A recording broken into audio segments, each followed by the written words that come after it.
Hello students, welcome and welcome back to our channel. तो आज हम पढ़ने वाले हैं द्रव्य गुण का chapter 13 which is nomenclature of द्रव्य एज पर निघंटु, वैदिक टेक्सोनोमी एंड बॉटनी। तो हम इसमें पढ़ेंगे द्रव्यों का नॉमेनक्लेचर, मतलब उनका नाम कैसे रखा जाता है निघंटु के अकॉर्डिंग, वैदिक टेक्सोनोमी एंड बॉटनी के अकॉर्डिंग। सबसे पहले हमें पता होना चाहिए व्हाट इज नॉमेनक्लेचर। नॉमेनक्लेचर है क्या? तो आप इधर देखोगे, नोमेनक्लेचर का मतलब होता है सिस्टमिक नेमिंग ऑफ द्रव्य या फिर ड्रग। किसी भी द्रव्य का या ड्रग का सिस्टमिक नेमिंग की जो प्रोसेस होती है उसको हम नोमेनक्लेचर बोलते हैं। It help in identifying, classifying and communicating about medicinal plant. ये हेल्प करता है प्लांट को आइडेंटिफाई करने में, क्लासिफाई करने में और communicating about the medicinal plants. ठीक है, उसके बाद सबसे पहले आता है नोमेनक्लेचर एज पर वैदिक पीरियड। वैदिक टेक्सोनोमी में नोमेनक्लेचर के बारे में क्या बताया गया है?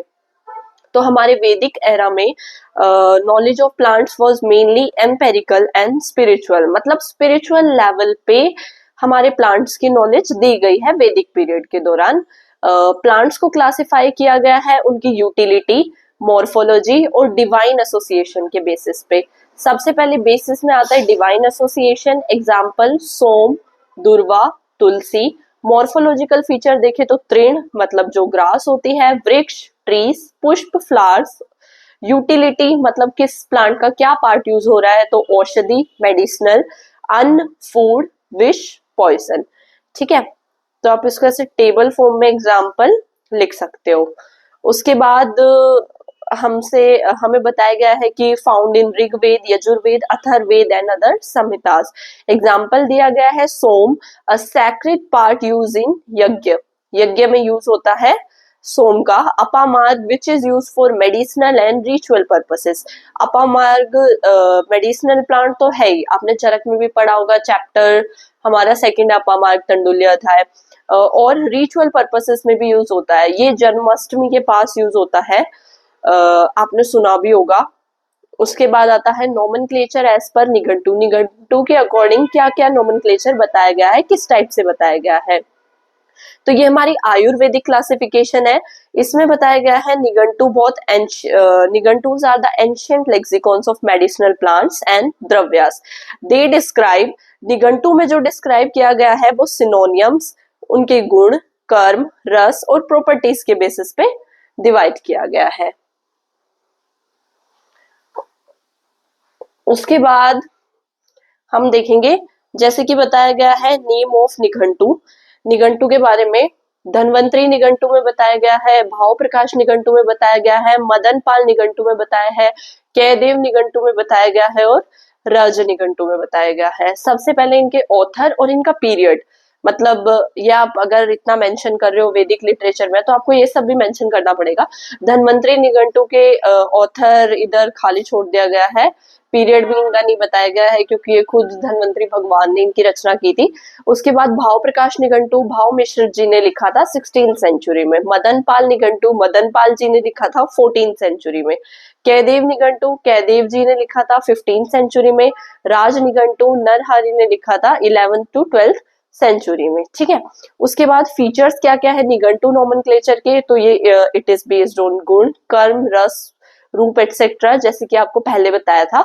एक सिंगल ड्रग के बहुत सारे सिनोनियम हो सकते हैं जो कि उसकी प्रॉपर्टीज और उसके अफेक्ट को शो करते हैं, जैसे कि हरितकी का एग्जांपल दिया गया है। हरितकी के सिनोनियम होते हैं पथ्य, अभ्य, हरितकी।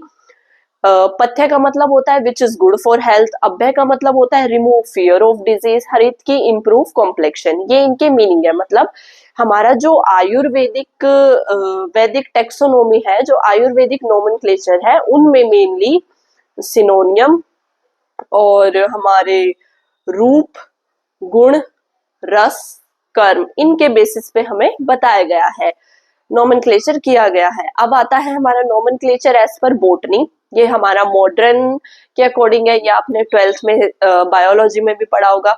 इन botany nomenclature is scientific and standardise based on linear system. Sir Carolus Linnaeus उनका नाम था। उन्होंने ये सिस्टम दिया था, that's why it is known as linear system and it is govern by ICBN, that is international code of biological botanical nomenclature.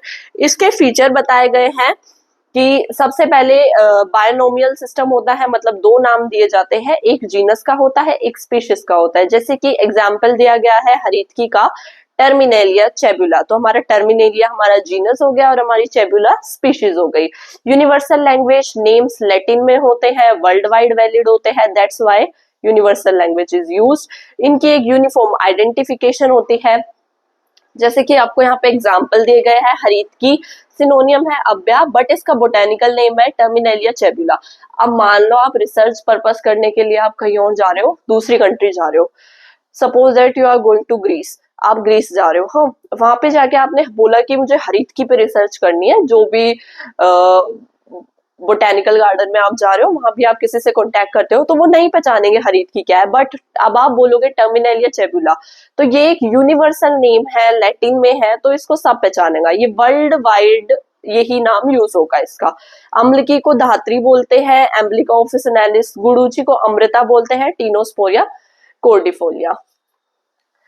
उसके बाद in short अगर आप लोग देखो तो क्या है, this is of other video, kindly ignore this. आप यहाँ देखो, इन शॉर्ट वैदिक टेक्सोनोमी में बेसिस है यूटिलिटी और डिवाइनिटी, संस्कृत लैंग्वेज में है, ये एग्जाम्पल है सोम और दुर्वा। निघंटू सिस्टम में गुण कर्म और सिनोनियम के बेसिस पे है, ये भी संस्कृत लैंग्वेज में है, एग्जाम्पल हरित की। बोटेनिकल सिस्टम में हमारा मॉर्फोलॉजी के बेसिस पे है, ये भी लैटिन लैंग्वेज में है और एग्जाम्पल है टर्मिनेलिया चेबुला। ठीक है, थैंक यू। इस वीडियो में इतना ही। If you have any doubt तो आप कमेंट सेक्शन में लिख सकते हो, और नोट्स के लिए आपको अब टेलीग्राम ज्वाइन करने की जरूरत नहीं है, मैं डिस्क्रिप्शन बॉक्स में PDF ऐड कर दूंगी, तो आप वहां से देख सकते हो। Thank you.